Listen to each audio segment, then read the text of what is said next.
good morning, afternoon, or evening, and welcome to the Bloody Disgusting Network. The following show is just horrifying. Beware.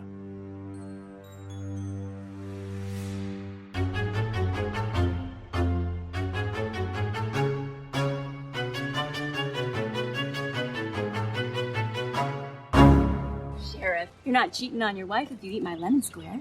Your lemon squares taste like ass.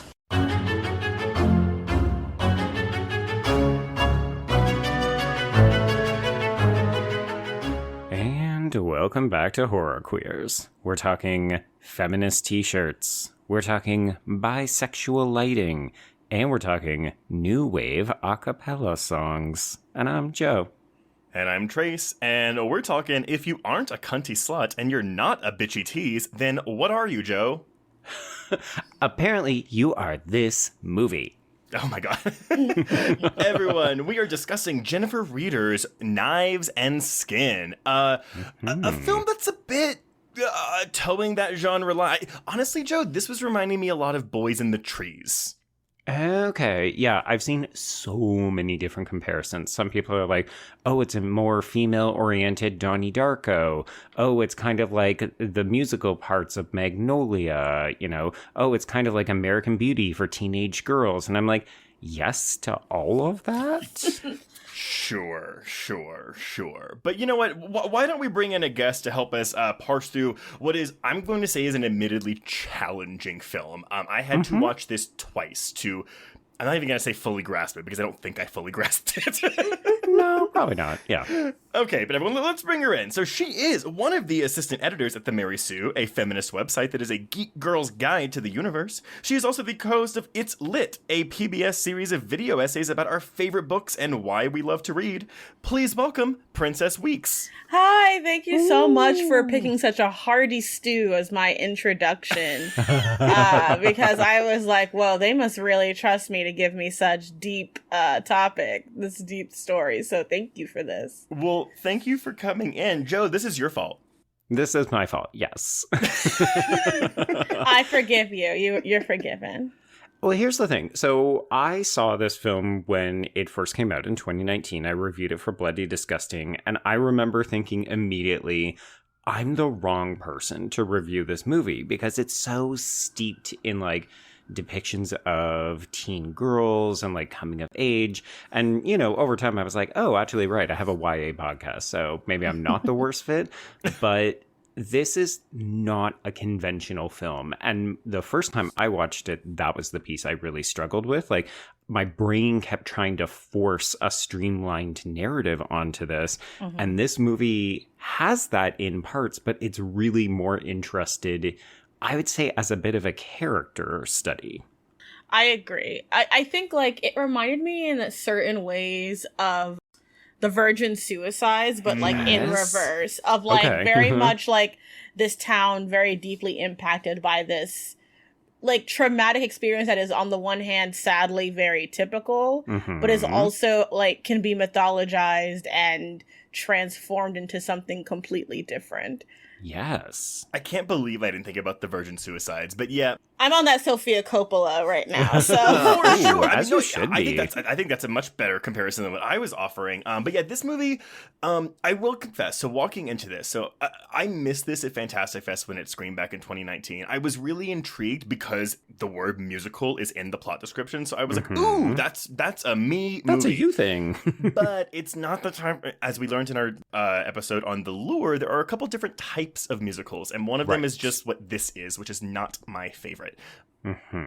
I will say that I was expecting this movie to be one of those where I was like, okay, when am I going to lose track of what's happening? Because, Joe, you had kind of described it as Lynchian to me, and I was like, okay, that just to me means it's going to be confusing. Like, I'm not going to know what's going on. And I was happy to say that I didn't have that feeling, but this movie is very much, a vibe. Like, I was feeling a lot during this movie, if not altogether understanding or like I wasn't always, I will confess, this had a bit of trouble keeping my attention, so I did have to watch it a second time today. There's also a lot of characters in this movie.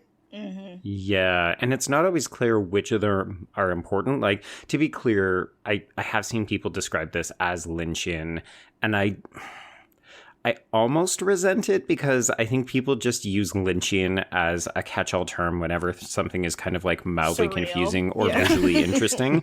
And I'm like, if you're going to say that this is Lynchian, be specific. This is like Twin Peaks, right? Which starts with a dead girl and then explores its impact on all of the townspeople. And they're all just a little bit kooky because that's how I take this as a Lynchian text. But I was clearly not very clear when I said that to you. No, I'm sorry. I didn't mean that to be a call out, by the way. Yeah. I mean, like, I always remind people that, like, technically Riverdale is Lynchian. It's like, it's definitely Baby's first Twin Peaks. So it's like, you gotta be specific, if only because, like, I think when I started watching it, like, I saw Knives and Skin and I saw it and I was like, oh, it's like, is it going to be like kind of Heathersy? Is it going to be kind of Jawbreakery? Is it going to have like, but then I think as I was kind of writing my notes about it, I was like, it definitely felt like the Virgin Suicides in the sense that, like, it's mythologizing this one woman, this one young girl, and, like, what that means to the people around her. Except in this case, it's other young girls growing up in this neighborhood, not, like, some boys who are like, we fetishized these girls when we were, like, young and Catholic. And, like... Keep that in your back pocket. But actually, so, because I want to call this slice of life. Would y'all call this that? It's got slices of life. I think it has elements of that for sure. I think because for me, and this may be how I try to rationalize movies that are like this in my mind, where I'm like, if there's not a plot, meaning there's no beginning, middle, and end, there's no like real conflict to solve, or at least not one that the movie is interested in solving. So it's like we're just watching these people exist over the course of a couple weeks. Yeah, question mark. Time is indeterminate in the film, for sure. No, I think that makes sense. I think sometimes it's like, because me as an anime kid, I'm like, but nobody, like, just had a 30-minute episode about just music or whatever. But yeah, where was the baking? Then I remember, well, there was a cake. So I definitely see what you're talking about. Well, why don't we... Okay, so yeah, let's start with the genesis of this film. So again, this is writer-director Jennifer Reeder. And if y'all don't know her, she's done a ton of short films, but she did she wrote and directed the wraparound segment in last year's VHS 94. Mm-hmm. So... Knives and Skin was kind of born out of the many, many short films that Reeder has made over the past 10 years. Specifically, 2 shorts called A Million Miles Away and Blood Below the Sun, which, if you are curious, both of them are available for free and public on Reeder's Vimeo page, so go search for that. Nice. She's made many of the short films about the experiences of girls and women, and specifically teen girls who were empowered and empowering, as well as adult women who were experiencing a kind of second coming of age. And I do think we see all of that in this film. Definitely. Yeah. Something else she was looking at was an American independent film from 1986 called River's Edge, and this starred Crispin Glover and Keanu Reeves. That one's so fucking good. Yeah. Mm-hmm. And if you're not familiar, this is a film that follows a group of teenagers, boys, in a Northern California town who are forced to deal with their friend's murder of his girlfriend and the subsequent disposal of her body. Now, I mentioned that movie because Reeder is on record saying that the missing girl trope is problematic, specifically within genre films, because typically this trope is used as a catalyst for male stories of self-discovery. Princess, you called it right off the top. I am so good at this. Now, she didn't want to avoid what she had found problematic about so many horror and thriller films that use this trope. She wanted to embrace it, work with it, and try and rethink it. So from the beginning, there was always a missing or dead girl, but she had to try to figure out how to continue to give her, as an object, agency, which, in her opinion, is why it's important that she wasn't murdered, because also she would have had to deal with that story in an already crowded runtime, in my opinion. Yeah. Mm-hmm. So, yeah, she wanted to make a film that was about female empowerment, or even a feminist film that dealt with the trope of this missing girl. And I do want to sideline just for a second. So there is another film, and Joe, I've brought this up on the podcast before. It is Karen Moncrief's 2006 film, The Dead Girl, which is literally about a girl, Brittany Murphy, whose body is found on the side of the road. But rather than do this kind of narrative approach to it, it does a vignette set. So, we get, the stranger, Toni Collette finds the body. Rose Byrne's a sister who thinks that the body is her sister. Marcia Gay Harden thinks it's her daughter. Brittany Murphy, Kerry Washington, blah, blah, blah. So if you're looking for other feminist takes on this trope, I would highly recommend that film. Anyway. I'm like, every time you mention the film, I'm like, yeah, let me just add this to my wish list. Where's my watch list? And we're adding it. I feel compelled to always recommend it because no one knows about it, and the cast alone, I mean, my God. There is nothing like going onto like a really great movie podcast and just being like, all right, tell me anything that will make me one up everyone else that I know. So I'm like, River's Edge, ordered, got it. There you go. Oh, it's so good. Make sure it's The Dead Girl and not Dead Girl.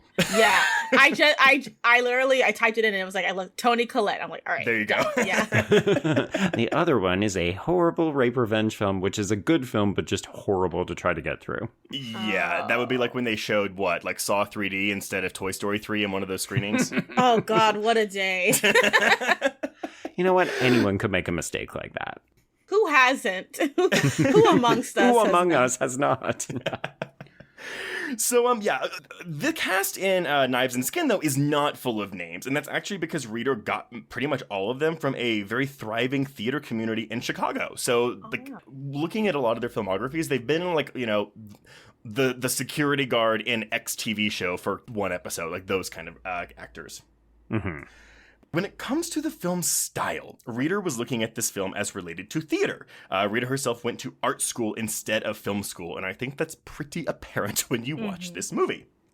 Well, you said that in a very weird way, like, oh, this isn't a very well-made film. No. But I would say it's more like the artistic choices are more representative of an art school as opposed to like a traditionally classical filmmaking mode. I'll work on my tone. I meant more so like the shot compositions are very like artsy looking. Mm-hmm. Okay.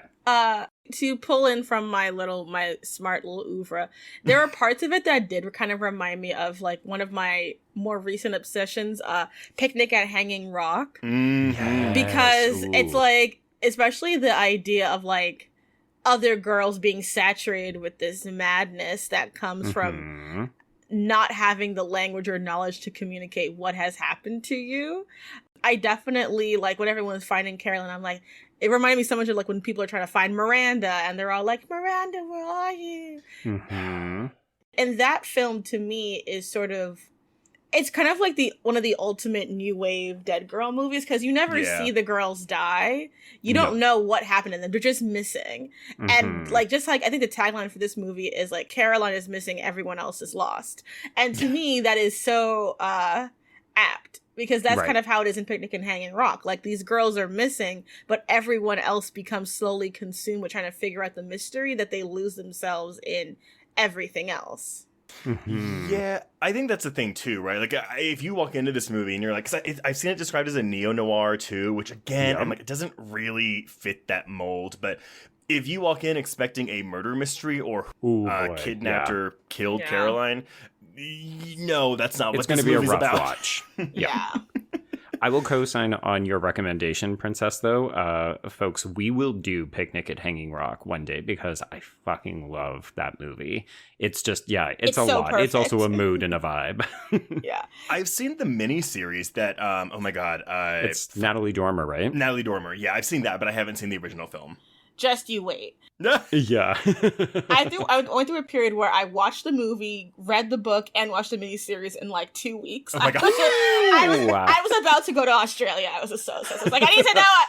I need to go see Miranda. I have to just go. But were you okay is the question mark. I was more like, I don't know if I was okay, but I was just enthralled. Like, I love a story where I love a mystery where the point is not the conclusion. Right. You know, like where you are just trying to figure out how this impact everything. And that's totally what Picnic at Hanging Rock is. It is just the journey of madness between all of these young women who are, you know, just kids trying to figure out stuff. I think that's the most coming of age thing that there is. I mean, that's why people love The Body and all those other like coming of age / thriller / horror element stories, is because there is something inherently cruel about, as you get older, knowing how many things can go out of your control and that can lead to your death, especially as a young girl or anyone socialized female.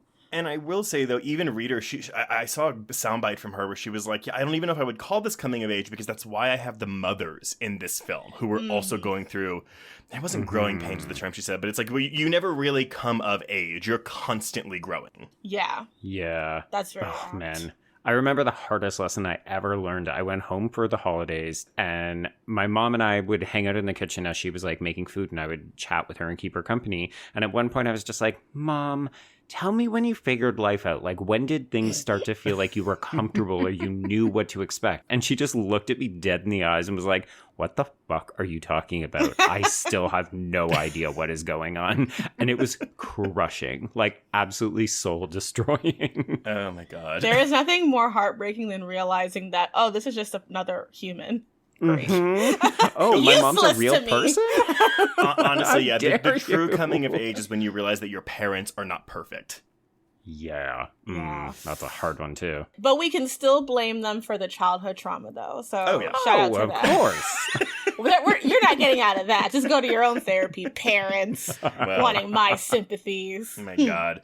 Well, okay. So oftentimes in this movie, we just have this, still frame with people moving through the frame in a way that one would either like stage as a theater movement or something like that, as opposed to just cutting all the time to deal with the action. So Reader looked at American art photographers Todd Hito and Gregory Crutzen, the latter of which primarily photographs tableaus. For Carolyn, though, they looked at a British figurative painter named Jenny Saville, who is known for her large-scale painted depictions of nude women. She has been credited with originating a new and challenging method of painting the female nude and reinventing figure painting for contemporary art. And I was a little confused by this statement because, and granted, I didn't look at any of Saville's work, but I don't think we get enough of Carolyn in this film to see what these inspirations kind of look like. Oh, really? You don't think it's the scenes where we see the body sort of moving of its own accord, or like being propped up against a tree and that kind of stuff? Yeah, I guess yes. I guess I'm thinking of like scenes. Technically, yes, but I didn't hit for you. Well, I'm thinking of like, scenes that are devoted to Carolyn rather than fleeting shots of her corpse interspersed between other scenes. But yes, right. You're right. You're absolutely right. Well, it's tricky, right? Because I've seen people say, well, there is no actual dead body in this movie because, A, she seems to not actually be dead, right? Like, she's moving of her own accord, even though she clearly is not alive anymore. And I'm like, okay, you're missing the point. Mm-hmm. But also, B, people say, well, she's more of, as you said, Princess, the body, right? Like, she's not an actual character because we don't really get to know anything about her. Yeah. And I think that is a bit closer to the truth, but I would argue Carolyn is still very much an important figure in this film. I think sometimes when we talk about the dead girl trope, I think what makes it problematic is the fetishization of, like, the body and the element. So I think that because we get, like, she's an inciting incident. Mm-hmm. And I think that can be okay in a film where the other people processing this inciting incidents are mostly other, like her family, or, her mother, her friends. I think that is the human element. And I think that it's not always the same. It's very, like, depends on the context. But I think in this particular film that it works fine to me. I wasn't like, oh, another dead girl movie, because I felt like, well, this isn't just about, like, a bunch of sad guys trying to avenge her. And I think that is the context which makes the trope problematic. Not necessarily just a woman or a young girl dying very suddenly. Well, speaking of fetishization of dead bodies, maybe you actually should also watch 2008's Dead Girl. Oh, God. Just, prepare yourself. I've been in such a hole of, like, watching so many weird movies just to, like, get context. Mm-hmm. So, like, if you tell me to do it, I'll do it. So I mean, look, Dead Girl's about these two guys that find essentially a zombie corpse tied into the basement of this factory, and they proceed to rape her over and over and over. Oh, Jesus. Okay. Mm-hmm. Well, it's a lot. It's a lot, but it's good, but I would not recommend it just to anyone.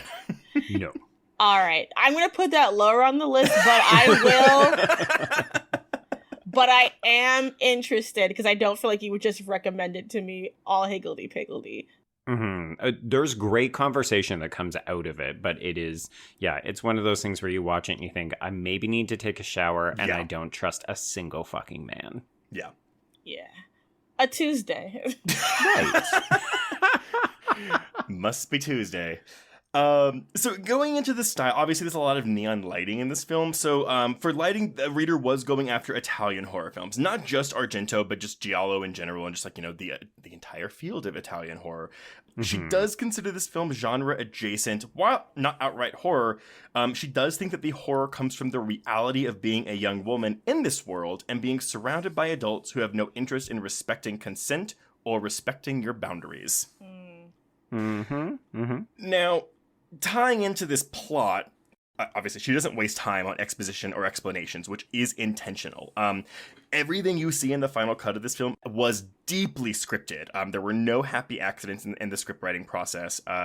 When she was writing it, she actually wouldn't move on to another scene unless it felt like the one she was working on had enough information to do what it needed to do in terms of propelling the plot or a character arc forward.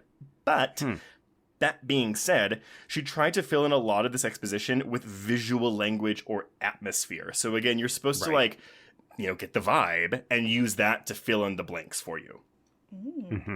I really dig that, personally.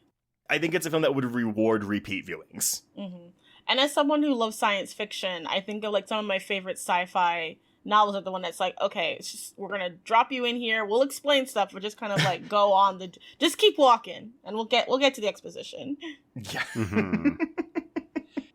Yeah, I found an interesting interview with Reader. This was actually while she was prepping to make the movie. So she was talking a bit about her shorts and then her approach to making the feature. But she does talk about how artfulness and wonder is part of her process. So this is a question about like how she uses things like text messaging and subtitles and other things like that. So she says, artfulness and wonder is part of my process. I'm not required to stay within the realm of in real life, so I don't.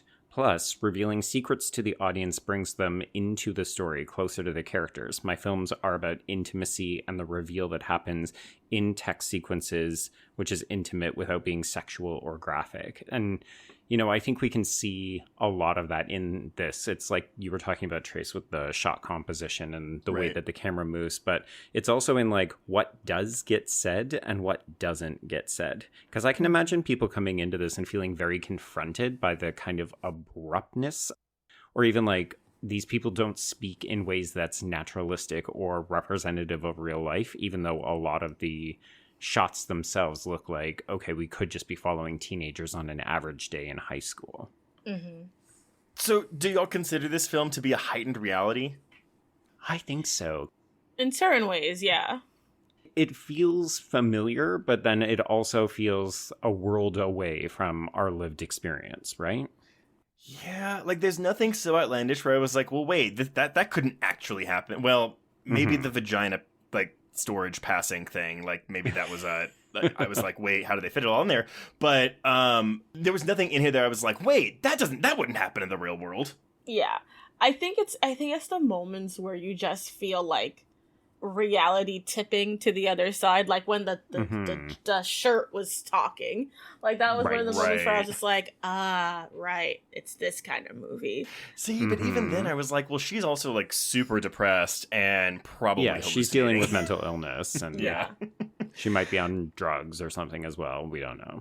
Well, and speaking of that, so I did want to point out, Reader has also said that when she was doing the press tour for this movie, the film that played the biggest part in influencing most of her work is Alfred Hitchcock's Rebecca, to the point where when she was talking about, like, in 2019, she was like, oh, I would just love to do a remake of Rebecca, which, as we all know, we did get from Ben Wheatley, and it was not very good.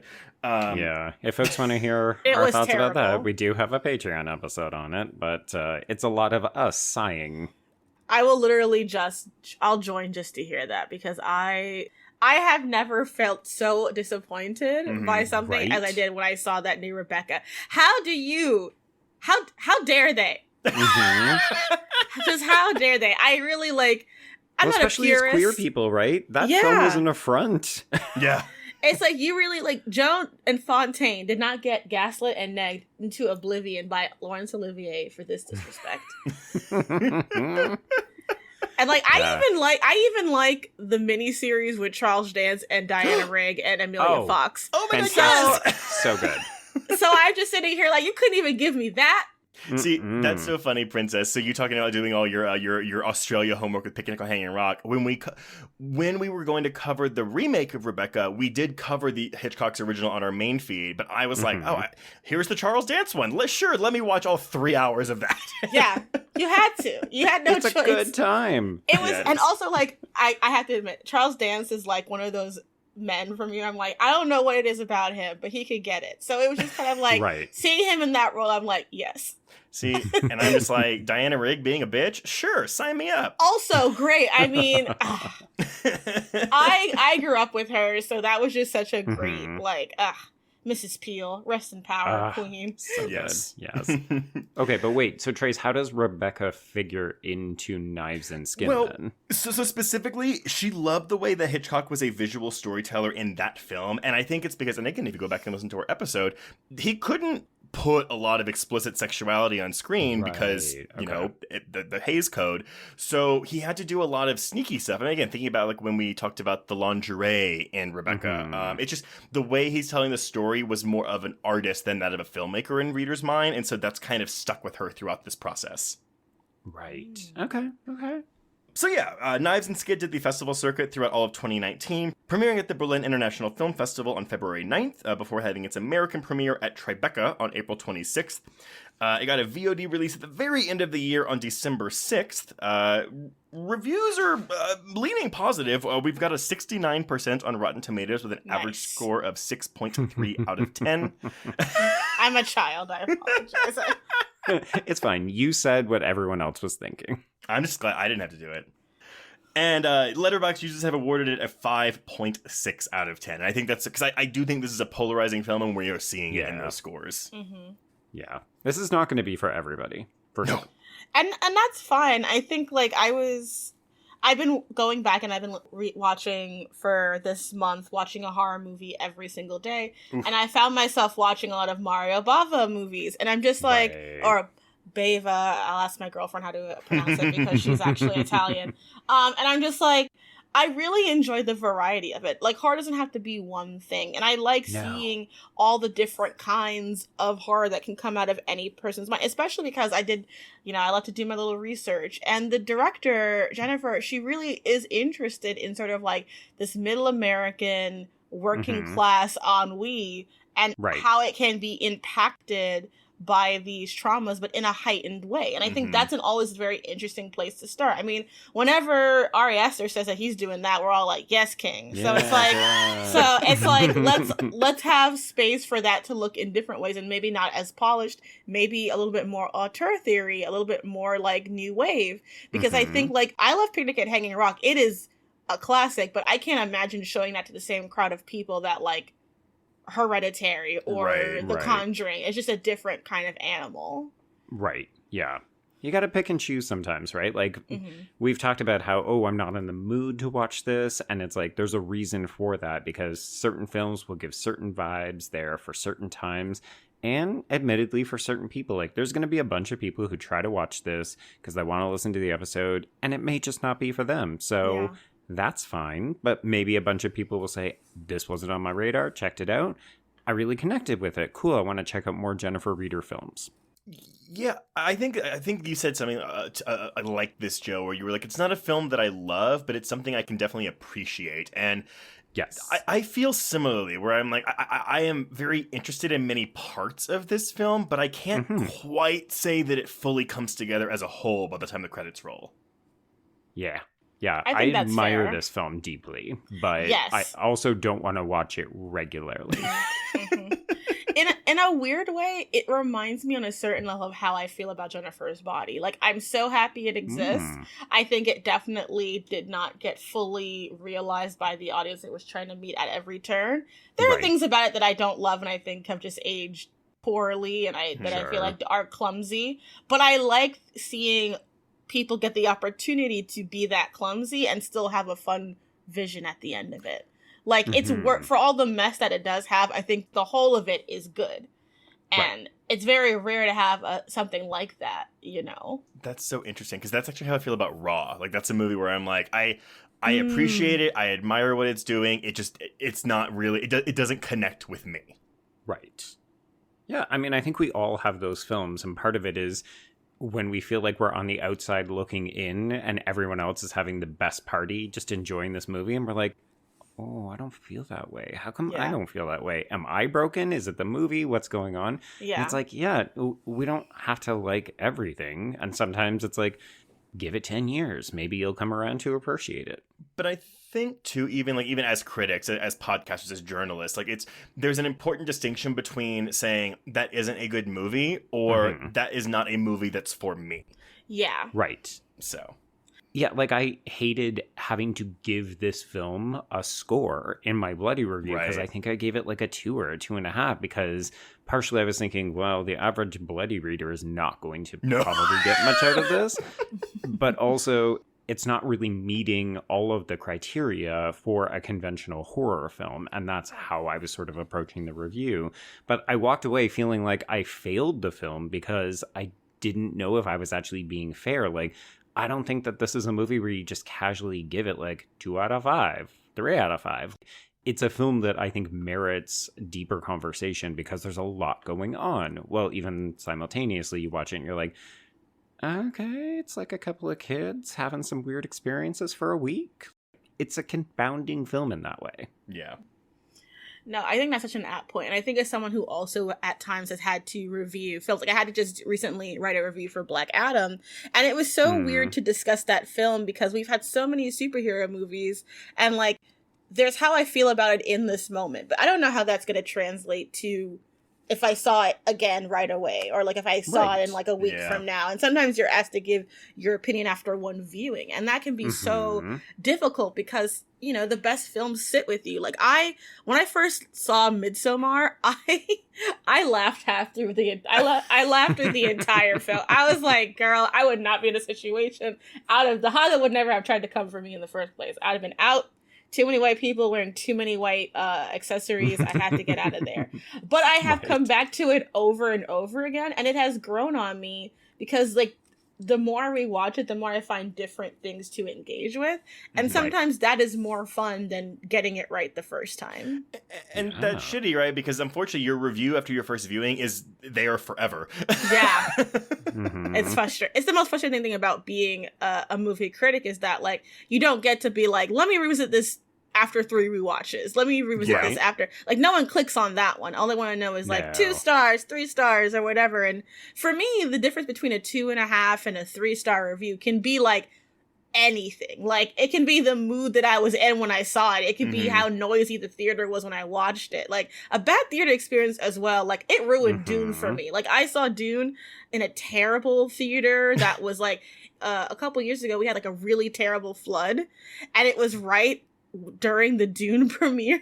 And so like I saw Dune in the middle of a deluge, poetic as hell, and it was like the floodlights kept going off during the movie. So they're already whisper talking, so I can't hear shit. And I'm just sitting here like, I don't know if this is the Muad'Dib. I don't know if we're out here with the Gum Jabbar. All I know is that I'm annoyed. And I don't even know how I feel about this film anymore. Sorry for that interlude. I just remembered. I got flashbacks to that moment. I think like for anyone that isn't a critic who is listening to us, like, you know, we are people too, and I don't want to say make mistakes, but like we're human, you know.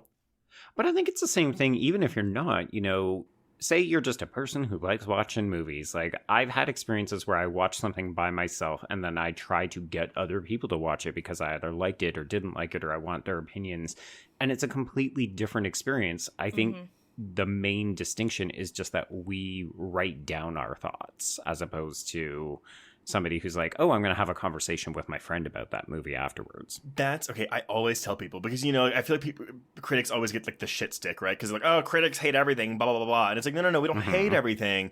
It's just that when you have to write 800 words about why a movie is or is not good, your brain learns to start looking for things. And I'm not trying to say, oh, if you're not a critic, you don't do this, you're like, not smart. It's just that your brain hasn't been trained to look for those things. You're just kind of going into it as did I enjoy it or did I not enjoy it? For like that kind of a thing.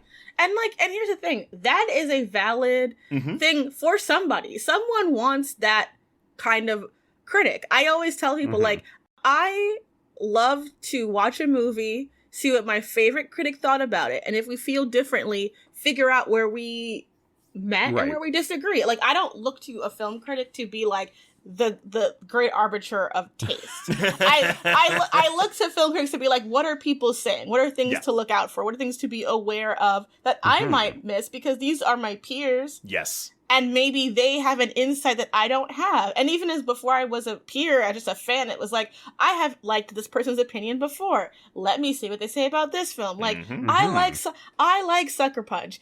If I have seen people make me feel like I should bury my head in sand and just let myself die for enjoying that movie. And yet here I am persevering. So it'll be okay. Let the record show you can like Sucker Punch and still thrive. You can. I promise out there. There are dozens of us. Dozens. A whole dozen. A baker's dozen. A baker's. But okay. Well, so now that we've kind of got this whole, like, how are we going to approach this film out of the way? Joe, I pass the torch to you. Okay. Yeah. So, folks, if you haven't gathered, this is not the most conventional of film when it comes to straightforward narratives. So we're not going to do this beat by beat because, as Trace and I messaged each other earlier today, it would be like, and then this happens, and then this happens, and then this person does this thing. So I don't know that you folks would get that much out of that. So we're going to approach this a little bit more sort of through a character-based lens. So we're going to walk you through who the people are and sort of what happens to them. And then we might double back and start again with a different character and so on. So basically, we're going to re-edit the movie and put it into vignettes. Sort of. Yeah. I'm so excited for this. Even as someone who watched it, I'm just like, yes, tell me everything. What's the truth? Okay. Well, the truth is that the film opens with a bit of a fake out because you think that we're about to watch a woman break into her daughter's room and maybe murder her because she's holding a knife. So this is our introduction to Lisa Harper, who is played by Marika Engelhardt. And yeah, she goes into her daughter's room with this knife, and then her daughter is not there. So she puts on her dress, and then we fade into a scene of a car arriving at a lake. And this is Andy, who is played by Ty Olsson.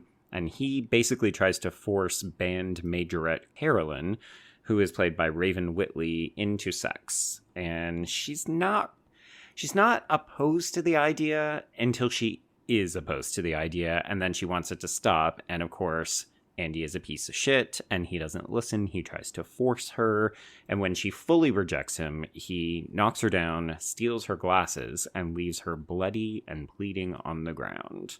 So, do we see any significance in, like, the carving in his forehead? Yeah, it's interesting. The movie kind of does this sort of mystical objects, like certain things that are tied to Carolyn's disappearance show up through the film. So we've got his scar, which lights up as a bit of a beacon, and it's bandaged throughout the rest of the film. And then he also takes her glasses, which shine, and then I feel like there's one other one that I'm forgetting, but I feel like they're just they're bright lights that signify that Carolyn is still around, like her memory is still alive. Yeah, it felt very like mystical, like a witch marking her, like, you know, marking that what's going to symbol, like branding him almost to be like, no, we're bonded, which then was like escalating things to this way of like, I just felt like this boy really walking around here with his head bleeding over everybody, and everyone's just like, yeah, it's cool.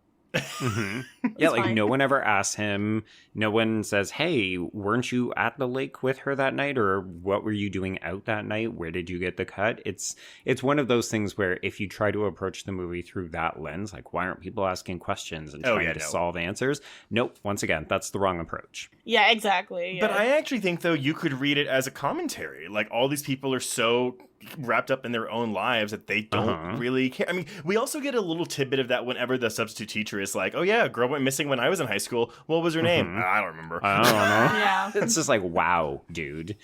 A, great story, and B, you're a bit of a piece of shit.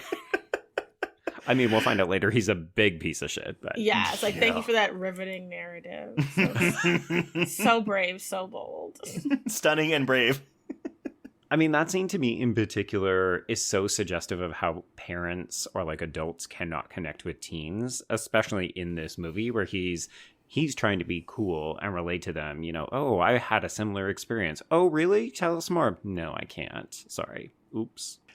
Even the girls, they seem to care, but they also don't really care. Like, honestly, a lot of the activism for Carolyn's search almost feels performative by some of these people.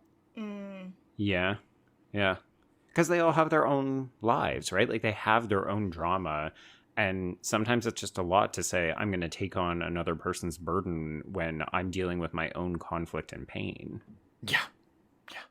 I mean, we've experienced that for 2.5 years. Oh, yes, we have. And also, teenagers can be cruel. And I think, people always like, why do everyone writes about YA? It's because being a teenager is the one time where you think you know everything, you think you're invincible, and you have just enough responsibilities to feel like an adult without actually being an adult. So it's the perfect place to explore what a nihilistic, cynical outlook looks like, because it's based on just the true feelings of being in this liminal space that feels like it's going to go on forever. And there are some who in that liminal space are like, I'm going to peak now. And then there are others that are like, I just cannot wait to be 30. I was the latter. Yes, I was also the latter. I was like, please make me be 30 tomorrow. I can't do it. Please let me get out of here. Okay, so we get the title card, and then we immediately are thrust into scenes of like this industrial town. So if your Twin Peaks kind of radar is going off, but also I think Princess, you said, it's like a Midwest kind of vibe, right? Like this is stories from a different part of North America, of the United States, than we traditionally see. This is not the polish of Jawbreaker in a Los Angeles high school or something like that. So we get a suggestion that Carolyn is dead because we see her body with her phone sticking out of the back pocket and she doesn't appear to be moving. But yeah, as we've talked about, this is really less about her and what her disappearance does to other people. So let's break down the sort of 3 main characters that we're going to follow, and then they've got all these secondary people orbiting them. So we have 3 principal female characters, and we get the suggestion that they've all either known Carolyn or they were friends of hers, but they maybe haven't been in a while. And Trace, I think that could be another reason why people don't seem as concerned, because it's like, was anyone actually really close with her, or were they just around her every day? Yeah, because we get that line from Joanna where she's like, oh yeah, we were really good friends in 7th grade. But honestly, it really does seem like the person who was closest with her was her mother, maybe. Because I couldn't tell if her mother was actually close with her or if she felt such guilt over not having her anymore that's why she was like, behaving the way she is in this movie. Yeah. Oh my god, that sniffing scene. The mom this mom, Lisa, is my favorite character, and I actually I would have taken a whole movie about this. I thought this woman's performance was fantastic, and it was just soul crushing to watch her unravel. But at the end, I felt so happy for her. Yeah, it's a weird happy, right? Yeah. That bitter sweetness is just always the best, in my opinion. And that's the thing, is we're like, I mean, again, I'm sorry, I'm going broad again here, but where it's like, I was on the wavelength of the feelings that this movie wanted me to feel. So on that level, this movie did work for me. Like, I was shocked. I went from feeling like indifferent to confounded to frustrated to invested to like this cathartic moment, even though there's not really a bunch of catharsis in this movie. Not really. People grow. Like, there's definitely character arcs for nearly everyone, and some of them are small and some of them are a little bit bigger, but it does feel like the movie leaves us in a slightly more optimistic, I'm not going to say happy place, because I don't think anybody's situation has really resolved, but I don't know, maybe catharsis is the right word because people seem in a slightly better place than they were at the beginning. I mean, it's as people, we feel bad in bad times and we go up and down. But I know we rarely start with the ending of the film, but readers' thoughts on the ending, it is a hopeful ending. It is a story about the possibility of redemption and learning from your mistakes, being either a young person who does not have to live with the mistakes of the adults around you, or being an adult and being able to change the course of your life without ruining it. It's also about surviving a tragedy and surviving trauma. I'm guessing that's a quote from Reader. That is exactly a quote from Reader. Okay. I was like, oh, Trace, that's so astute. Like, wow. Right. So good. You should have a podcast. Okay. So, yeah, I mean, I don't think you're wrong, Trace, that we're also meant to pick up what this mother is putting down. Like, a lot of the film reviews would say, there's these 3 main girls and those are the characters that we're really following. I think that there's 4 and the 4th character is the mother. See, I think there's 6 because I think we're dealing with the mothers and the daughters. It's very Gilmore Girls. Mothers and when daughters. you're off on all the mothers are so different, and to see how all of them are and the daughters they have raised. And actually, I think the daughters are, for the most part, they seem more well adjusted than their mothers. Yeah. Oh, yeah. All these mothers have have things going on. They be fucked up. Okay, well, let's walk through some of these people. So we have Charlotte is one of our characters. She is a fashion designer, and she's also a musician. She plays in a band. She's played by Ironi Roach. And things to know about Charlotte, she doesn't like dances, but she does secretly like pink, even though you will almost never see her wear it throughout the film. She has very striking makeup and very theatrically designed clothing that... Mm-hmm. Sometimes you're like, oh, she's doing it because she's giving a presentation in English. And then you'll see her later that day and she's still wearing the outfit. And you just realize, no, that's just who she is. That's who Charlotte is. Yeah. And unfortunately, she is the least developed. Well, maybe Colleen's the least developed character. But yeah, I didn't get much of Charlotte in this film. So I'm interested to see if y'all did. I really I don't think she did a lot, but I found her very striking every time that she showed up. I love the tribal makeup that she would wear. Mm-hmm. And I think that all the characters have small moments. I enjoyed the little back and forth between her and the that one football player who was trying to be not like other boys. Yeah. Yes, that's Jason, played by Jalen Gilbert. I also was just very intrigued because I know this is in the Midwest. So I was just so we have this very visible dark-skinned black woman wearing African tribal makeup to school. Mm-hmm. And then of course you see the people who are mocking her, especially the scene where they those guys fling the backpack in her way are these white boys that are just... So that small bit of those tiny moments said a lot to me, just because they were speaking to this larger entrapment that all of these young girls are dealing with, a certain kind of entrapment due to their socioeconomic positions, but also for a character like Charlotte, who is dark-skinned, very Afrocentric in how she is, wearing herself. It's also just every time she expresses herself, she's also putting herself in the line of harassment by other people, but she keeps doing it, which I found to be it's a quiet character thing that she was doing. Well, no, but I'm glad that you're saying that, Princess, because that's something that I never would have honestly picked up on by myself, because I'm just focused on, what is her arc in this, which just seems to be, go to homecoming and sing. So I appreciate that input and that insight, actually.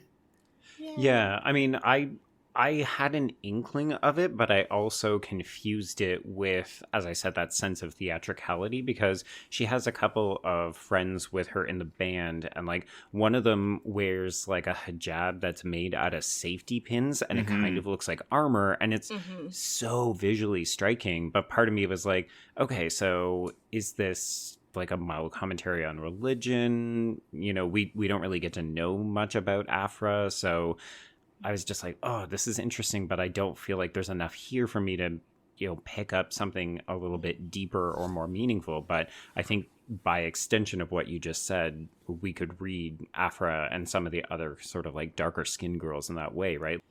I think it's sort of shorthand redefined.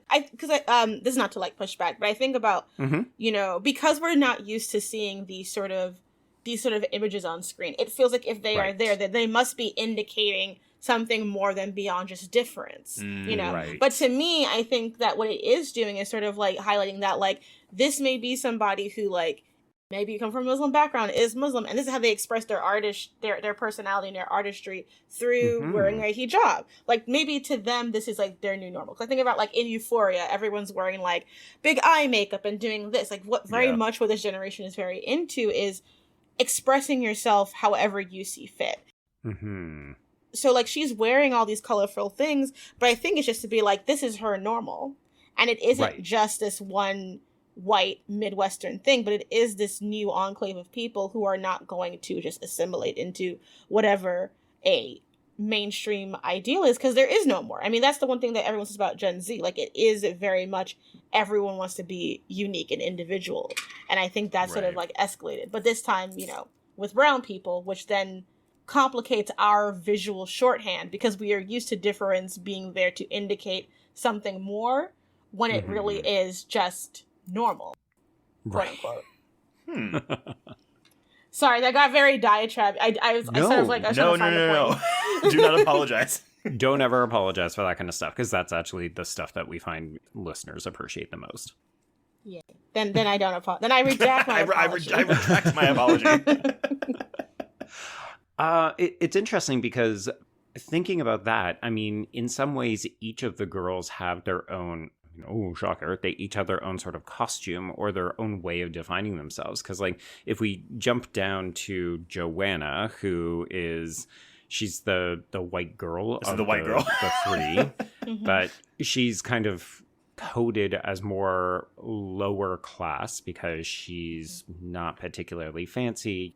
But she does wear a lot of, as I mentioned in the intro, sort of like feminist icon t-shirts, right? Like, so she's doing a different kind of political statement or like political activism through her wardrobe. But she's also like selling drugs and like doing the Orange is the New Black, like panty selling scheme. That's what I kept thinking about when both times I watched this movie, where I actually kept looking at like what was going on in their rooms, which is not something that I always do, but it's like a thing where it's like I fully believe, because we're working with a troupe of like theater actors, or maybe not a troupe, but like they're all like from theater, they did extensive backstories for their characters. I have to believe that. And every article of clothing, every piece of decor in their house or their rooms is intentionally put there. The only one that I really couldn't get my finger on is Joanna's mother's foil pillowcase.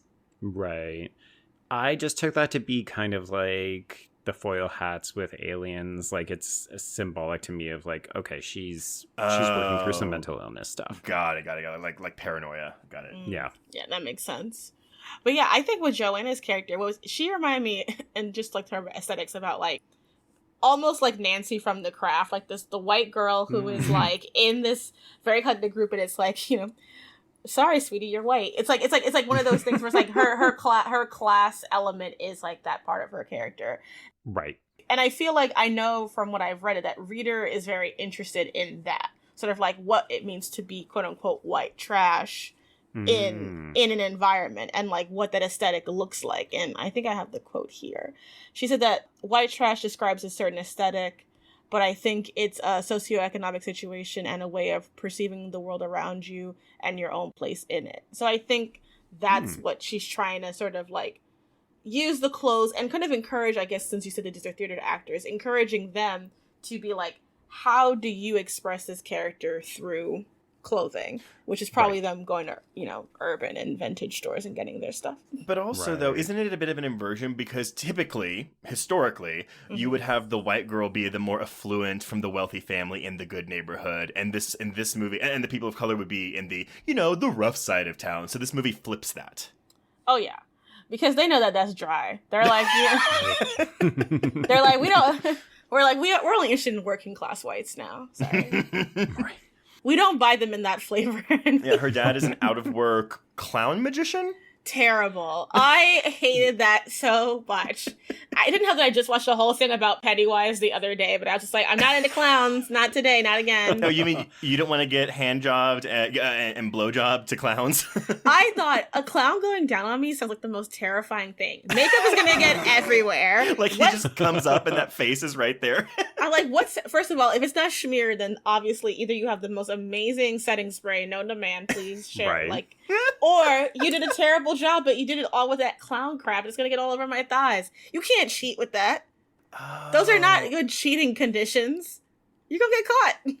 We could talk about the scene later on, but like there is fully a moment where the character of Renee, who is played by Kate Arrington, she's the mother of a character we haven't really introduced yet, but like she literally goes to pick up her daughter and she has the clown paint all over one side of her mouth. And I was just like, Jesus Christ, we're back into Basic Instinct territory where it's like, well, how did that get there? Oh, right. It's because you were sucking his dick. For the record, I don't read Dan, who is played by Tim Hopper. This is Joanna's father. I read him as he's out of work and he wants to be a clown. Oh, did you read him as, he's an out-of-work clown? Okay. That, honestly, that makes him a bit more interesting to me. That honestly makes him feel creepier to me. I you know, John Wayne Gacy ruined it for anyone. You cannot be a working clown. You can't be a sexy clown either. No. Stop it. Be a mime. Yes, mimes are sexy, clowns are not. Yeah. Oh, y'all should go see Terrifier 2 to see how mime clowns do for you. Oh, God. But I will say, because we don't get a ton of time with Dan, but I don't pity Dan. I actually do empathize with Dan because, A, Renee is horrible to him. Mm-hmm. But I actually really love the scene when he gives Joanna the mixtape. Like, that was such a brief moment of, like, genuine father-daughter bonding that I really, really, really connected with. Mm-hmm. That was sweet. I just didn't want him to see him go down on anybody else. Oh, yeah, no, that's fair. Yeah, he's a bit of a perplexing character, and I think the reason you like that scene, Trace, is because it's the only real scene where we get to see him be vulnerable and like a human being. And it's interesting because Joanna has, I don't want to say a fraught relationship with her parents. Like her mom, Lynn, as we said, played by Audrey Francis, has some either mental illness or very extreme depression, maybe some psychosis, because as you said, Princess, she does talk to her shirt at one point in this film. But, you know, Joanna doesn't seem to have parents who are either watching her or paying attention to her. So she's out there like making money on her own because if she doesn't, like, who knows what's going to happen to this family. And that's challenging. But when we get to see these moments where there is tenderness, like when Lynn paints Joanna's nails, I thought, this is great. Like there are those moments even amidst the sadness and the tragedy. Also, that, I mean, look, it's simple, it's small, it's tiny, but that is Lynn's climax. Like, that is what her entire arc has been building up to, just wanting to do her daughter's nails, and she gets to do it, and she's, quote-unquote, fine during that scene. Yeah. It's a nice sort of lucid moment. Right. Mm-hmm. We also haven't said that Andy is Joanna's brother. Oh, right. Oh, right. The dirt bag. When he showed up, I was like, why is he in? Oh, right. There were a lot of moments where I would get so into one moment, I'd be like, wait, why is this motherfucker in here? And I was like, this motherfucker lives here. I will tell you right now, on my first viewing, I was writing down character names, relationships, because I was like, there are so many characters, so many things going on. I'm losing track of who's who. And then with Andy, I was like, so is he just fucking everyone? Like, is that that what he's doing? Which, yes, but also he does live there. Yes. Yeah, it's almost more helpful to jump to the end of the film because Reader organizes the credits, at least for the two main families, by family name. So, like, this is the Kitts-Miller family. So we have Joanna, Dan, Lynn, and Andy. And then we also have the Darlington family. And this is Renee, who we previously mentioned. She is pregnant and will later reveal to be not pregnant because she's faking the whole thing. Such we missed on Glee. I was like, right. I was because here's the thing. Because my first thought is, how does her husband not notice that she's not pregnant? But again, That's they're the not point, fucking. right? Like, they are so distant and detached from each other. He doesn't even notice his wife is not actually pregnant. Well, and this family is quote unquote more normal, right? Like, we see them all sitting down to have breakfast, and she's cooking pancakes, and they're trying to engage the kids, but like no one is actually talking to one another ever. And it seems like everybody hates Renee. She's got this forced frivolity to her. Like, the main character that we're following from this family is Laurel. She's a cheerleader played by Kayla Carter. She has a brother, Jesse, played by Robert T. Cunningham. And then their father is Sheriff, Doug, who is played by James Vincent Meredith. And I mean, I don't understand if this is a traditional interracial marriage or if Renee is like new on the scene, like she's their stepmother, because oh boy, Laurel has no time or patience for this woman. See, I actually love this though, because to me, the Darlingtons and the Kitzmillers, it's just two different versions of families you would see in suburbia, right? The one that is quote unquote trash and everyone knows they're quote unquote trash, and then a family that on the outside publicly everyone is like, oh, they're the perfect They family. got it together. Yeah. But they're just as, again, quote unquote bad as the other they're family. Fucked up. Yeah. Yeah. I'm curious, Princess, do you have a read on this family? Like, when I first saw her, I was like, you don't fit in here. When you see Renee and her belly and everything. I found her very odd. I think the moment that defines her is when she makes the sign for Carolyn, spells her name wrong, and then is like, well, I can't stand over. I put so much work into this. And I was like, oh, okay. Okay. Yep. I know who you are right away, just with that one line of dialogue. Well, you misspelled it. Oh, but I can't start over. Like, but look at all the work I did. I also kept getting, like, the actress who plays her, Kate Arrington. I kept thinking that she was this one actress from Criminal Minds. And so it was like, the entire time I'm like, Pratchett? No, it doesn't say it. I have the cheat sheet, but I was very in confusion.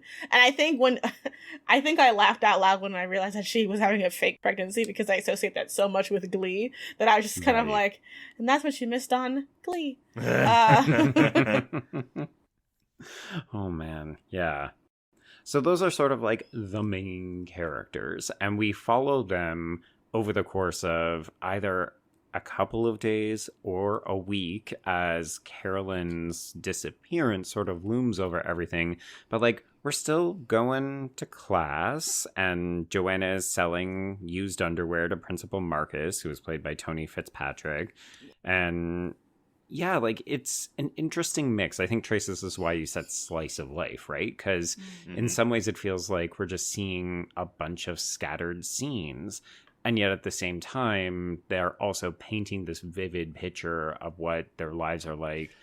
I feel like we're trying to sort out whether this is a post-Carolyn, like, are they acting this way because this girl is missing? Or is it this girl is missing and this is the way that they act? Like, their lives are just like this. But at the same time, like, this movie is like just flat out refusing traditional narratives, because again, you would think, okay, so we're seeing all these different people. Wow, how are they all going to tie together by the end of the movie? Because this also doesn't do that. Yeah. And I think, like, despite all of my little, like, there are times I felt it lagged, but I think ultimately why I enjoyed the film was because it allowed itself to just do this one thing, and that is tell the story the way it wanted to and not feel confined. Like, with The Northman, I remember reading about how the director, I think it was Robert Eggers. Robert, thank you. He had a whole vision for the movie, how he wanted it to go, and then they wanted him to make it more mainstream, and I thought that that's what made it so boring. When I was watching it, I was just like, this is not the movie he was trying to make. This isn't my king. Right. So I just was like, there is something about allowing an actor to just really go, for lack of a better, balls out, them out, and just be like, no, I'm telling it the way I want to. This is going to be my Gremlins 2. Nothing needs to make sense.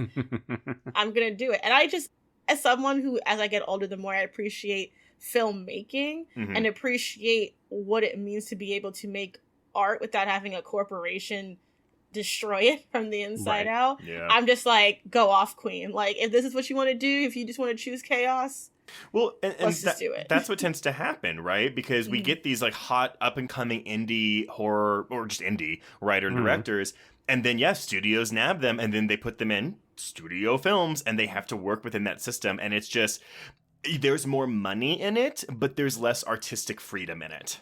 Yeah. Right. Like, I remember watching Eternals and I just thought, like, wow, I can see the movie that she wants to make, and then I see the movie that Marvel wanted her to make, and they are just, like, battling for supremacy throughout this entire film. And it's sad because, like, you know, she wants to make an Arthur C. Clarke novel into a film, and they want her to make a franchise movie. Yeah, exactly. And so we all must now suffer. For 2.5 hours. Even though I do have a warm spot for Eternals, but because Angelina Jolie. My husband loves the Eternals.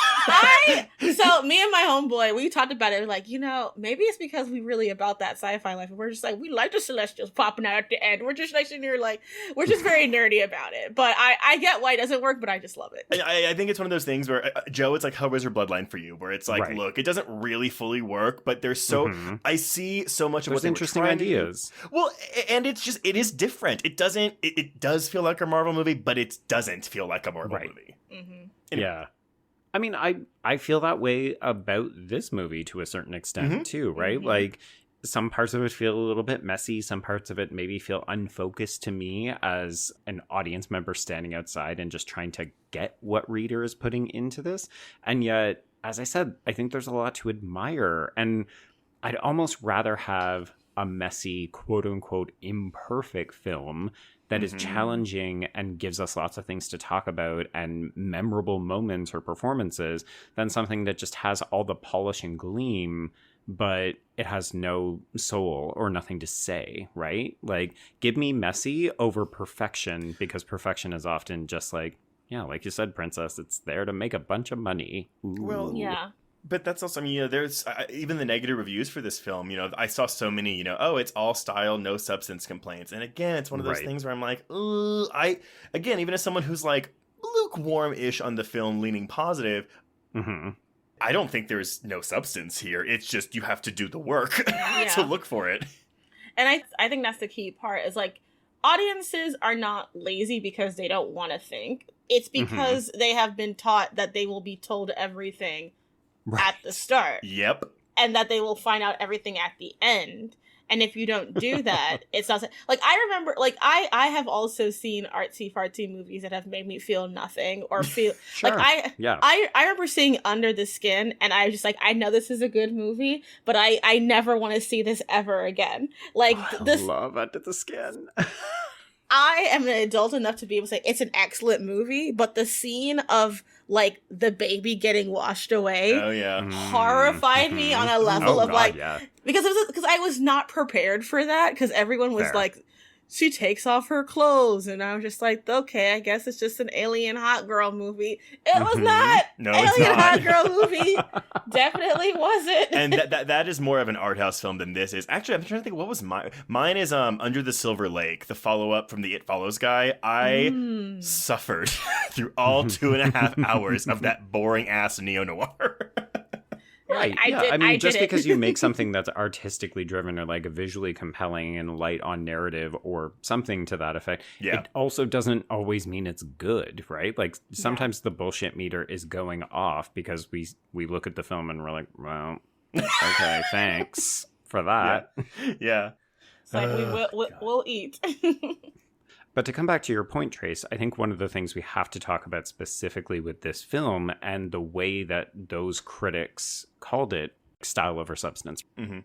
I think that we're back into a territory where we're talking about female-driven narratives, young female-driven narratives, principally male, older men film critics.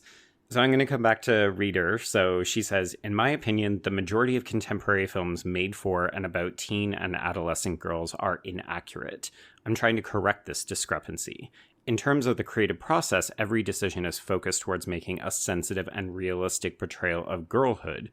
The goal affects everything from casting to the camera we use to the music and art direction. And then a little while later in the same interview, she says, In real life, young girls have very little agency. I seek out those tiny bits and moments where this is not the case, and I put all that into the film.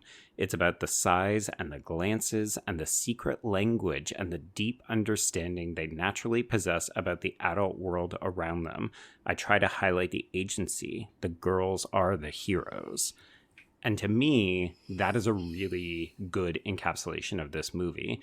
You may not find it super enthralling or dynamic, or like the plot doesn't really grab you, but this does feel like a glimpse into the intimate lives of girls at a particular moment when they're sort of fraught with chaos and conflict. Would either one of you or both of you consider this a feminist film? Oh, fuck yeah. Yeah, I think for sure. It's very much a feminist story with feminist lens incorporated into it. I think it does the work. So, Joe, I will see your quote and bring you another one from Reader because... Oh, yes! Quotes! Escalating quotes. I love this. So I guess for some people, because honestly, I'm going even back to our basic instinct discussion, Joe, where it's like, the community of feminists are divided on what counts as good and bad female representation, right? All the time. Same thing with the queer community and good and bad queer representation. But well, it's because these are not monoliths, right? Like, there isn't a feminist community. There's like a million women who are like, I declare myself a feminist, but also I have completely different values from the next person who says the same thing, right? Exactly. So I guess, though, the implication is readers seem prepared to say, my characters are flawed. So, because I guess there are people that think, oh, look, if you have these women that are making mistakes, cheating on their husband, like doing all this stuff, that's not feminism. That is the opposite. God. So what a reductive response. Oh. She says, even though there's a dead girl and there's very broken and problematic female characters, it's important to offer feminist films that still offer problematic portrayals of the female experience because it feels authentic. It is a film that, by the end, has a lot to do with these aspects of solidarity among the girls and, in a way, solidarity between the mothers and the daughters. So when faced with deep emotional crisis, women can repress all that. They'll deny it. They'll retreat, which I think is specific to humans, not just women. But she wanted to portray complicated mothers, be it a mother so desperate to become a mother again, or a mother who has completely lost her ability to mother, or a mother who doesn't know who she is anymore when her daughter goes missing. And she tacks onto this, it was important for her, too, that the women have helped teach the men something. So when Laurel tells Andy that he treats women like shit multiple times, she's trying to help him and let him know that not all is lost. He can turn it around. And this is what Reader calls inclusive feminism. It should help men, people of color, and people with disabilities, and everyone else in between. Like, it's not just women. And I think that's a really interesting and insightful quote. Agreed. I'm so glad that you guys picked this movie because I love the challenge. I didn't mean it. I love the challenge of being forced to like sit with the film and think of it in this way. I think that so many things get labeled as feminist that it's refreshing to actually see something that is working towards feminism through the lens in which we're telling these stories, which means like, how do you choose to frame like one of the most problematic tropes, like the dead white girl, and make it a more engaging story. And I think that's totally phenomenal. And see, just in the hour plus we've been talking about this, I feel my 2.5 rating moving up to a 3. Right. Yeah, and to me, that's always been the power of this movie. Like, I watched this sitting by myself, and I really appreciate the musical aspects of it, which we'll get to in a little bit. Like, to me, that's the kind of standout part of the film. But I don't think that this film benefits from me sitting here by myself watching the movie and, like, taking a bunch of notes. Whereas knowing that I was going to have this conversation with the two of you tonight made me sit throughout most of the day thinking about, okay, what is it about this film that works for me? What is it actually trying to say? Where do I disconnect from it? And then knowing that I would have to either argue my position or be prepared to accept different interpretations. Like, Princess, you blew my mind with the costuming stuff. And I was like, I thought I had a handle on it. But because of the conversation, the whole film is richer for it, right? Right. Yeah, I agree. Aww. We did it. You earned your keep. You earned your keep, Princess. Yes. So there's like at least two main things that we haven't talked about. So one is music, and then the other is the queerness, because of course we want to talk about the queer shit. That's what we do here. So do you have a preference of where you'd like to go next? No. Yeah, let's just surprise us. Yeah, you pick. Be our hero, be our champion. Okay, well, why don't we talk about the musical numbers? Because that was one of the things that really stands out in a lot of these reviews. Because, as you said, Trace, this is a certain kind of musical. It's definitely not jukebox. We're not doing musical numbers all the time.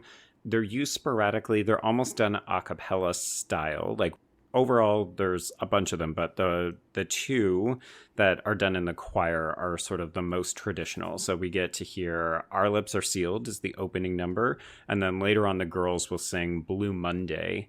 And I really enjoy the Blue Monday piece because it sort of intersects with readers' interest in how girls covertly communicate, like how they say things in ways that people aren't always paying attention to, because throughout Blue Monday specifically, they're singing, but then they're having side conversations that we get to see the subtitles of, and they're talking about like what would happen if they went missing, or they've got something important to say, and it's really an interesting way to offer insight into who the characters are, while also presenting it in a captivating way that isn't somebody standing up and saying like, oh, well, if I disappeared, I don't think anyone would notice for a week. Yeah, I will gently correct you on this. So it actually would be considered a jukebox musical, because jukebox musical just means it is a musical comprised of songs that are well-known popular songs.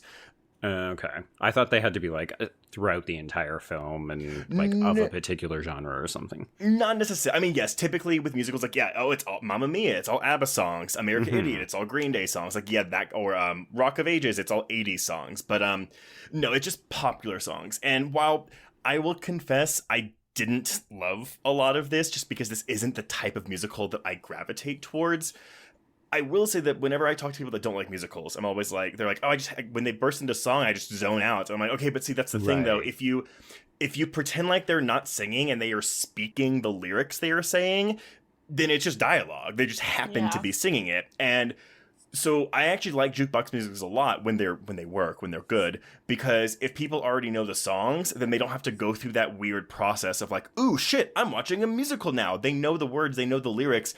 So you already have that barrier to entry is already gone. So watching this movie, if you know these songs and you know what the lyrics are and you know what the vibe of these songs are, then you are already a step ahead of me when it comes to watching this, because you know what these characters are feeling based on the lyrics they are singing. No, for sure. I do also love jukebox musicals. I just think that they're so rarely done well. Yeah, and it's so sad because I'm like, we could have it all, but we don't. I mean, look, Mamma Mia, Here We Go Again may be the greatest movie musical sequel ever made. So. Oh my god. I felt so happy because I was able to tell Pierce Brosnan that I loved him in Mamma Mia, and I'm just like, oh, good for you. I did. I said it to his beautiful face. Listeners, in case you are not aware, Pierce Brosnan is infamous for having a terrible, terrible singing voice in Mamma Mia. Oh boy. Yeah. Listen, you have not experienced watching Mamma Mia. So in New York, in Brooklyn, we have like this place called Syndicated Theater. And I think every year they have like this weekend where it's a Mamma Mia sing-along. And you go in, you get drinks, you get food served. They actually, for the event, got like some artists and they made like all this cool Meryl Streep art. And you just get to like sing Mamma Mia. And it was just like, I've never been around so many women and femmes and gays in my entire life. Just having the most amazing time of their lives, I'm sure. And I just thought to myself, like, this is art. This is I love See, what they need to do is film that, and that becomes the next jukebox musical. Yes. But no, I mean, the number that worked the most for me here actually was Girls Just Want to Have Fun. Because again, I really latched on to Lisa as a character. So watching these girls comfort her in her grief after knowing her daughter has been killed, is dead, because she hasn't been killed. That was the most touching, like, scene for me. Well, I also feel like it's the song you would most recognize, because the rest of these are like new wave songs from the 80s, and I'm thinking you probably don't know many of them. Yeah, well, especially because they're all like, slowed down versions of these songs. Like it's the fucking trailer epidemic again. But right. yeah. Oh, yeah, I'm sorry, Britney Spears isn't singing it over the Promising Young Woman trailer. I know. No, it wasn't Britney. No, it was some guy doing Britney Spears' Toxic in the Promising Young Woman trailer. No. But no, it was this one. There was one other one. So there's Colleen and Laurel's duet, I Melt the World, and then the whole ensemble sings Promises, Promises. Yeah, but what's the one they all sing in the choir first? That is Our Lips Are Sealed. Yes, yeah. That one. I knew that one. Yeah. I actually think I only knew that from Romeo and Michelle's high school reunion. A perfect movie. Or maybe it was Clueless. Maybe it's Clueless. But yes, it is. Mm-hmm. Right. But yeah. I think I just appreciate the use of musicality to further the narrative in an unconventional way. Like, as you said, Trace, if people listen to the lyrics, then they're getting insight into what the characters are thinking or feeling. And well, these are obviously popular songs, and I think it's almost a bit of a shallow read to try to go too deep into what the lyrics of the songs are, because of the way they're sung, a cappella, slowed down, sort of deep and meaningful. Like, it does help to really establish the mood and change it at key points. Like, for me, I like Promises, Promises the most because it's really melancholy. It's coming near the end of the film, but also Carolyn gets to sing. Yeah. And it feels like the kind of last gasp before the reveal where we start to actually get some catharsis, right? It's when people are at their lowest points right before we'll get some kind of emotional breakthrough. Yeah. Mm-hmm. Okay. Well, why don't we shift gears and talk about our final topic, which is the depiction of queerness. So we have Laurel, who is our cheerleader, and she is dating Andy throughout most of this film. They seem to hate each other, and initially you think it's just because he's really handsy, and she just doesn't want him to touch her. But then about midway through the film, we are randomly introduced to a character named Colleen, who is played by Emma Ladji, and it's revealed that they are dating. So Laurel is a closeted lesbian, and they have a bunch of kind of clandestine meetings. So they pass objects from their respective pussies over the toilet stall, and they keep them in their lockers. And yeah, I don't know. This is interesting because it's nearly all of Laurel's arc, right? Like, this is who she is and who she can't be. But I also feel like it's a very understated, like, the queerness doesn't reveal much about her, considering it's everything that she is in the film. Two things. I do find it interesting that most of their scenes that they share together are dialogue free. Right. We don't have a lot of that. But again, and going into what Princess was saying earlier about how, yeah, this is like, it's a world where, like, everyone's trying to be different. Like, there's no, like, no one's trying to fit in. So I find it interesting that the queer characters in this film are trying to hide it about themselves when everyone else in the movie is not doing that. So is there a statement being made there, like, where it's like, oh, like, yeah, we're making all this progress, but there's still a lot of work to be done with the queer community? I don't know. They said it was the rural Midwest, but did they ever say specifically where? Honestly, I think it's meant to be like a kind of geographical wherever. Okay. Because the Midwest is very, like, I feel like I try to keep in mind that I live in a bubble. Mm-hmm. Like, I'm... You're in New York. I'm in New York, I'm in Brooklyn, I'm very gay with my very gay partner, and even, like, everyone in my family knows I'm gay, so it's like, whatever. Yeah. Right. So I try to have empathy for this kind of situation, only because, like, I think that there is still a fear of coming out and what that could mean. Like, especially, like, for Laurel, who is Black, it's like, you never know how people are going to react. You never know what's going to be the reality. I do wish there was a little bit more texture to it, because that is literally all that you really get in this situation. And you just are meant to infer certain realities. But it would be better if we just had a little bit more of that visual language of what they are hiding from. Yeah. Right. And yeah. Yes, that was a much better way of trying to say what I was trying to say. Yeah, because we see the hints of like racialized violence with Charlotte in small ways, but you don't really, especially with all the guys in the football jocks, usually you'll see like a little bit of hazing, a little bit of like light homophobia, just, a little touch just to let you know you can't have rights here. So I think I was waiting for something like that to sort of inform a little bit more of those choices. Mm-hmm.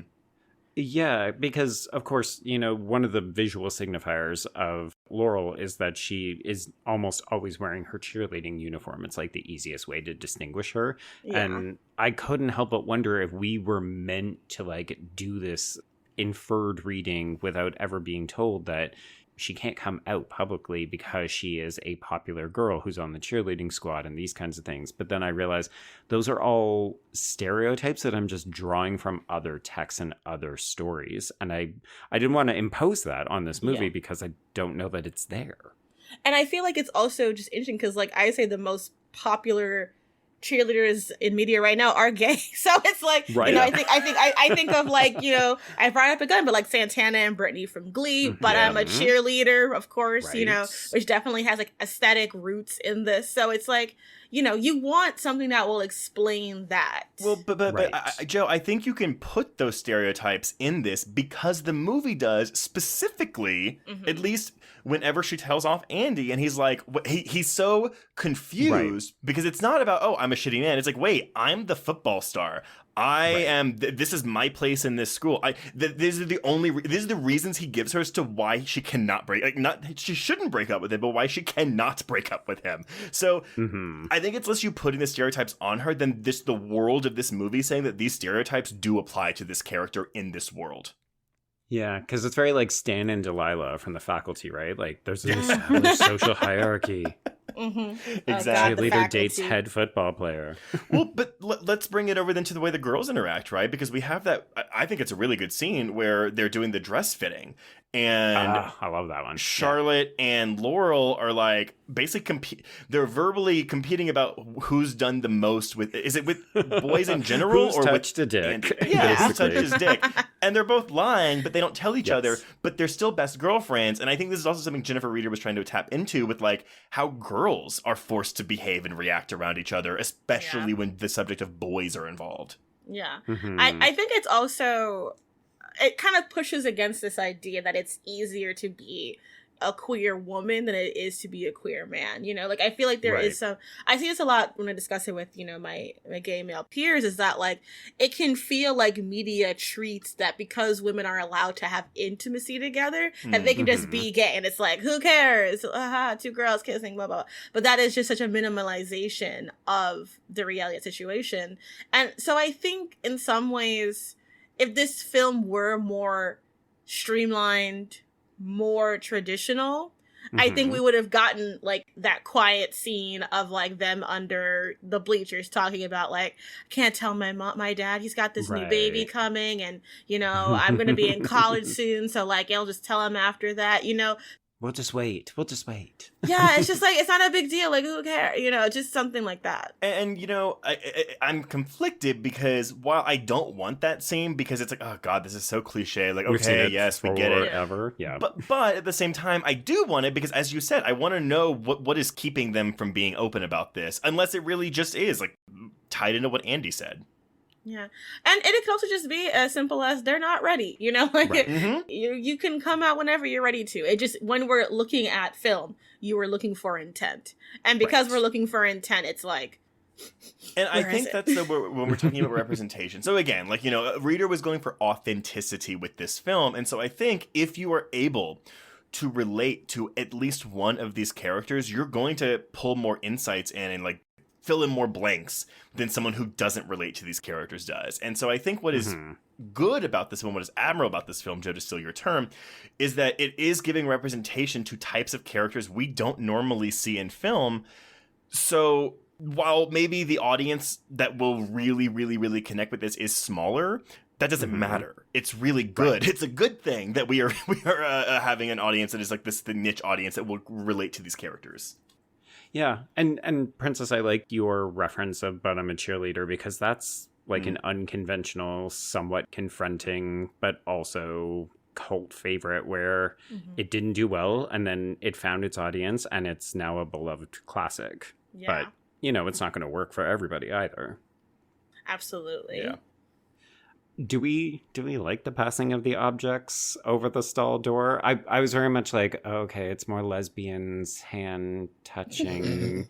But I just thought it was like a very funny, I mean, I don't think it's intended to be laugh out loud, but it's amusing how the objects just become increasingly more ridiculous, but you're meant to focus on the intimacy of the fact that it's something that was in my body that I'm now passing to you. And I will confess, I found it incredibly confronting in a positive way the first time we see them pass the notes, and like the notes are wet. Yeah. And I was like, Yeah. yes, fucking shock me, because I'm not used to seeing like wet pussy juice notes going across the stall door. Wet pussy juice notes. Wop. We're talking wop, wop, wop. Wet ass pussy paper.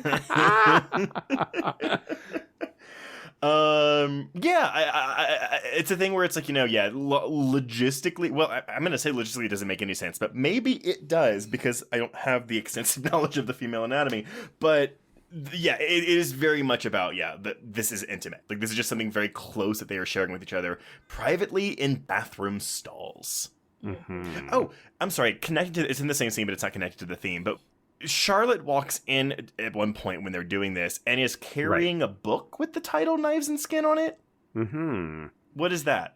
I took that to be like her songs for her band, because it's got that kind of like fuck yeah rock logo to it. Mm-hmm. But again, never actually explained. No. I mean, it's like a meta. It's almost meta, but not. I don't know. Mm-hmm. It's just there. Yeah. So, I mean, if folks have managed to follow the conversation and not actually seen the film, we can say at the end, most everyone, as you said, Trace, gets at this kind of hopeful moment. So Charlotte and Jason have this kind of rom-com subplot where he apologizes for acting like a douche when the other football jocks trip her. And then they go to the dance and she sings and it's glorious.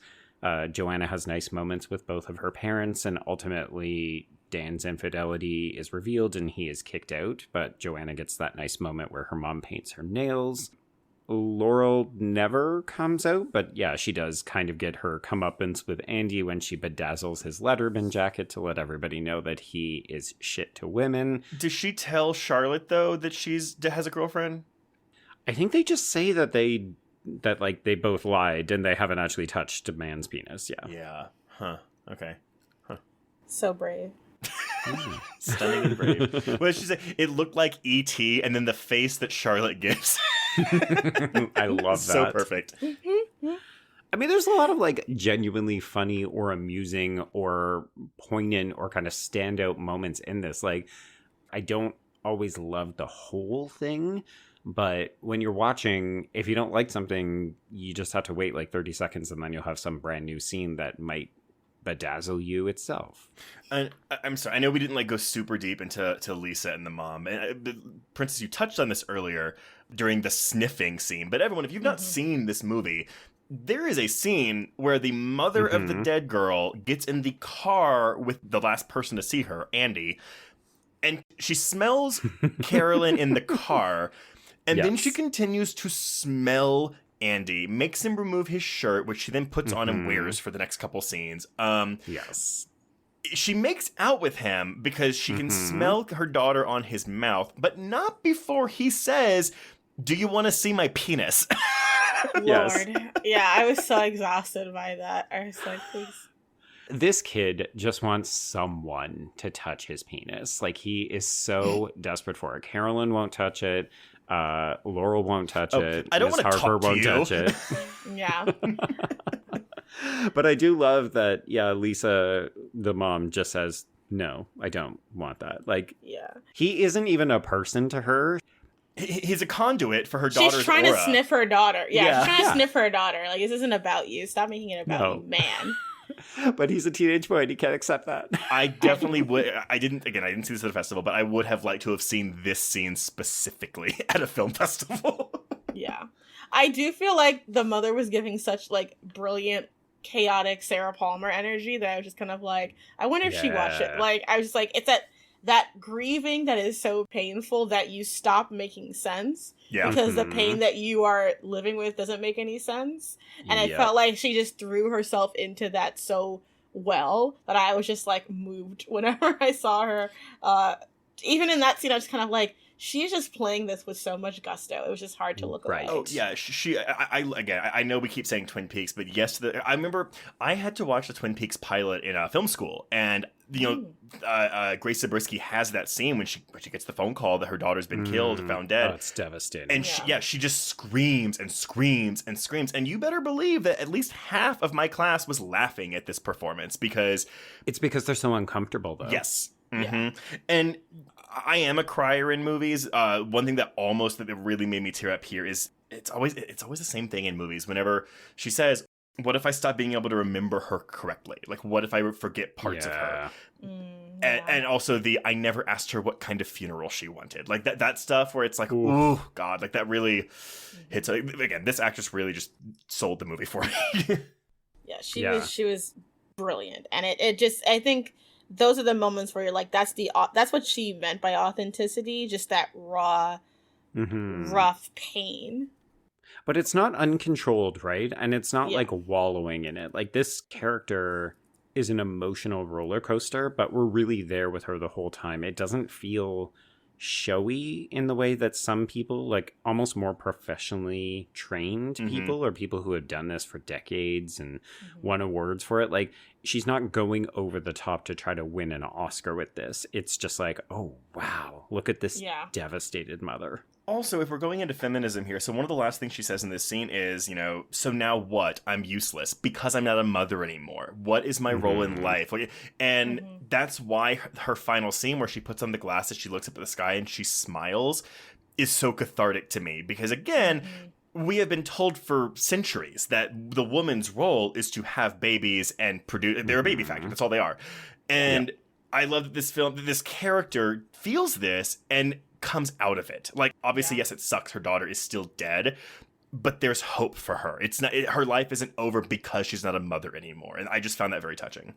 And I think like one thing I remember, I had a friend who died when we were in high school, and I remember being in church and the pastor talking about like, there is no term for like when a parent loses the child. Like there is no word for that because it's not a natural thing. You aren't supposed to contemplate it. So it's like you're living through something that should not be real, that should not exist, because it's just so cruel that your body, your mind cannot connect all those things together. And I thought that like putting on the glasses is this moment of like catharsis, but also like reclaiming a little bit of her daughter for herself. And reclaiming like a bit of herself back, because she has to have an identity that's not just mom. Yeah, she's gonna have to move on. Yeah. Well, she's a single mother too. She was a single mother. Now she's a single woman.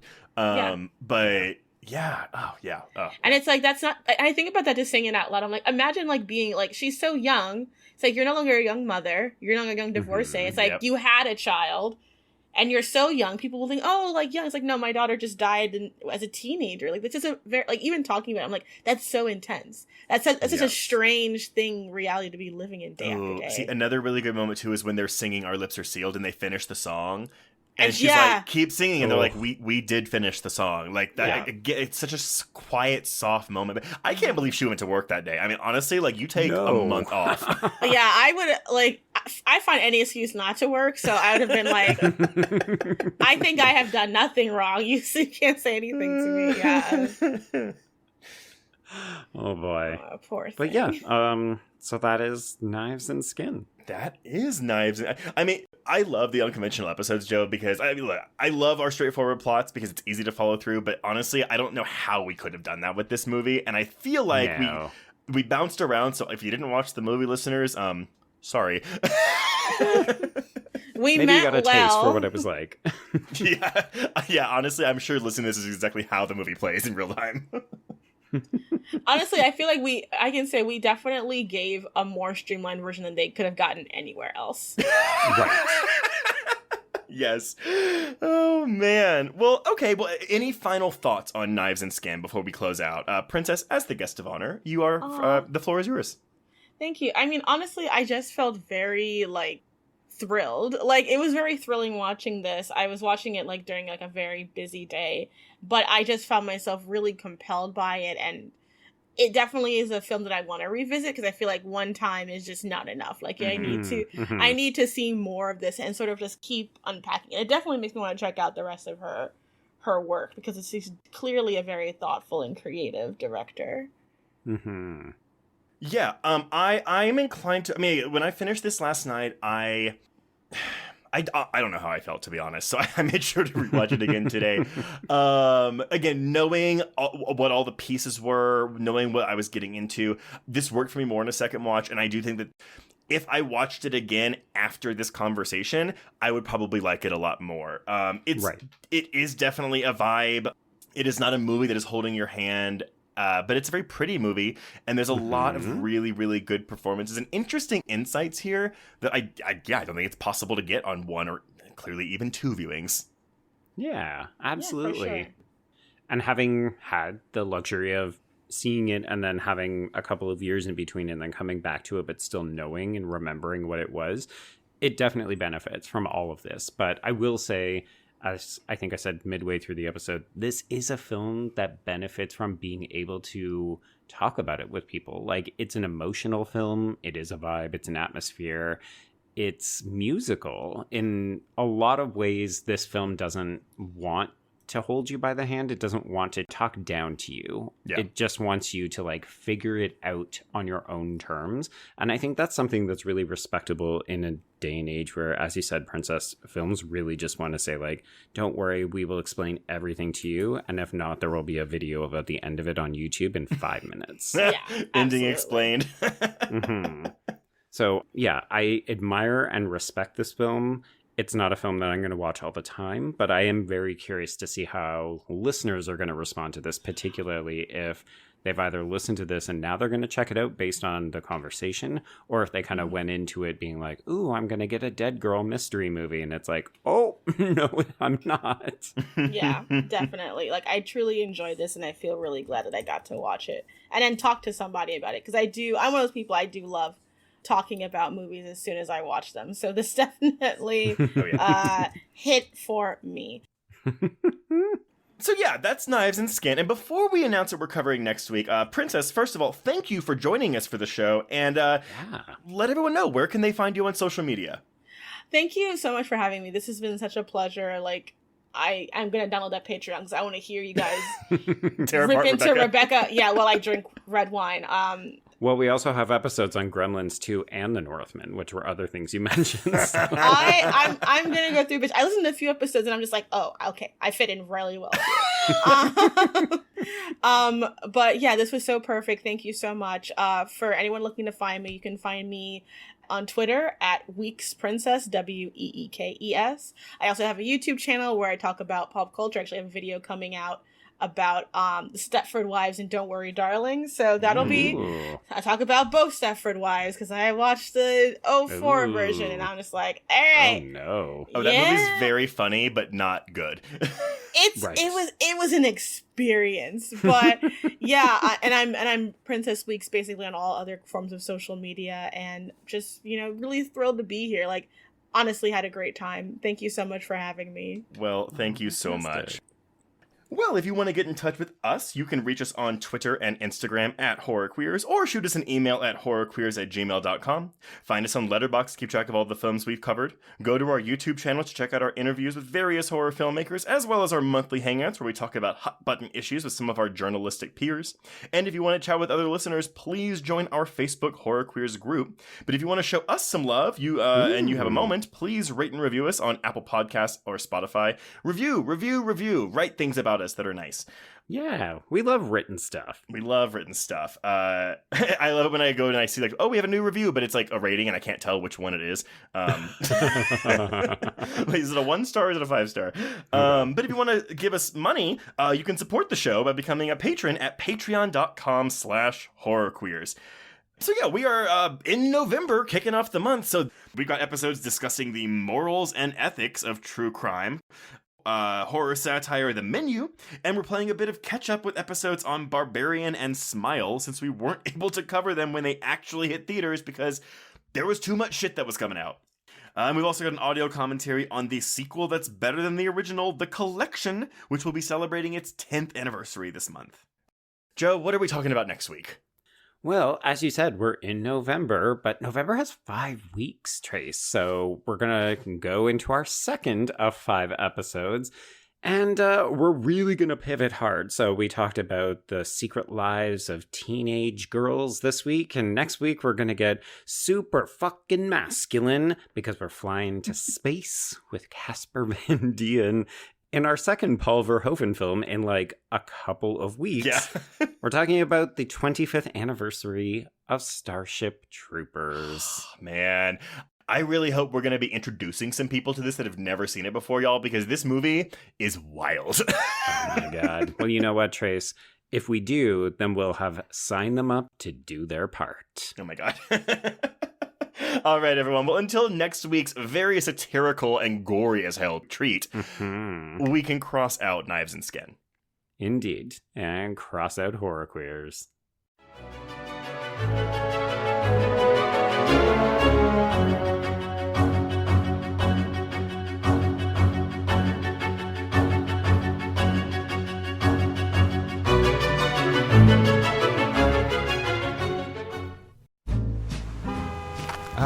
Atlas Avenue, a long stretch of road that encompasses everything the city of Kennett Heights has to offer. Neon lights, traffic, crime, the hustle and bustle of everyday life, and the craziest of characters. My office was above it all. My name is James Locke, and I'm a PI. Hello, Mr. J. How the hell you doing today? Good, Edith. Nearly every year I have a new case.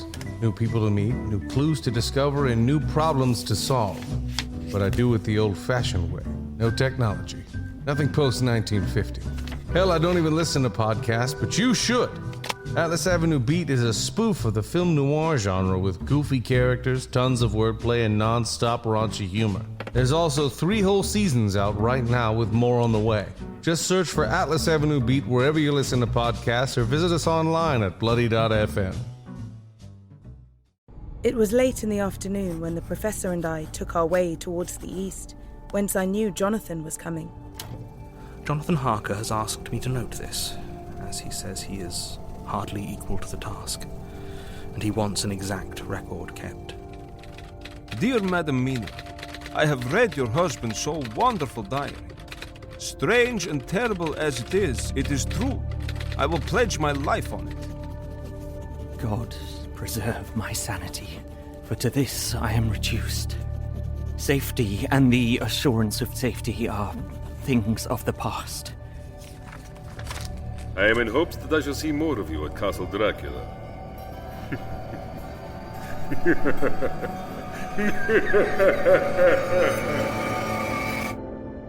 Listen to Regarding Dracula wherever you listen to podcasts, or find us online at bloody.fm.